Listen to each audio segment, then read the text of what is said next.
It's nothing and it's everything. The adventure is not knowing what's going to happen next. Do you know what I mean? It's accepting that you don't have control of the future, that all you have control of is now, make the most of now. So every step that I take is not calculated and thought of. It's just, I put my body into that position and I adapt to it. When you think ahead in the future, it prevents you from being in the moment now. And when you're in the moment is when you are able to do things that other people, you know, can't understand or put the finger on, you know. You know, you might not have tomorrow, do you know what I mean? It's the way I see it, like, I mean, you know, less time full-on conditioning for the future and more time just enjoying the fact that you've got another day, really. Just in the world in general, imagination and creativity has just been lost. It's been stripped away from us over history and has been slowly fed back into the world that we live in through computer games and stuff like this. And this is why, you know, kids are so addicted to games, because, you know, it's a way to achieve, an easy way to achieve. So a lot of people that would be watching, they don't realise that, you know, I'm using my body to really battle against, obviously, the total physical of this world.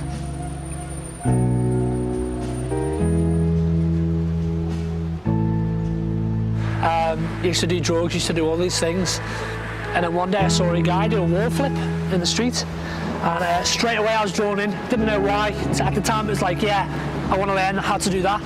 It was that individual and the way he looked at life, and I never knew then, but I know now that that's what it was. It was a way for me to break out of this mold, this, you know, uncontrollable system that I was in order to find truth.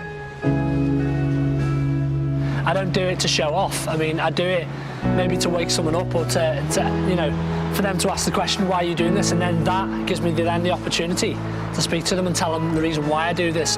I mean, one of my aims is to help people to realise that, you know, that parkour as a tool is so powerful and it can change so many people's lives, really. So, yeah.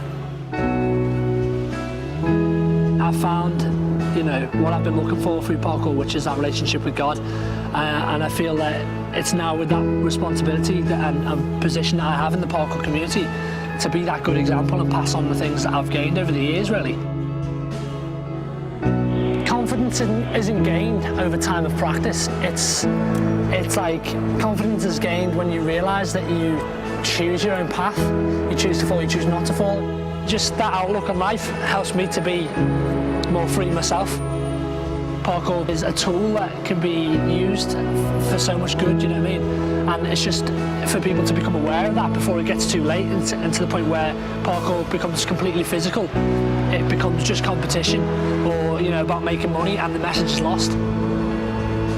If you're afraid of falling, you fall because you're afraid. Everything is choice.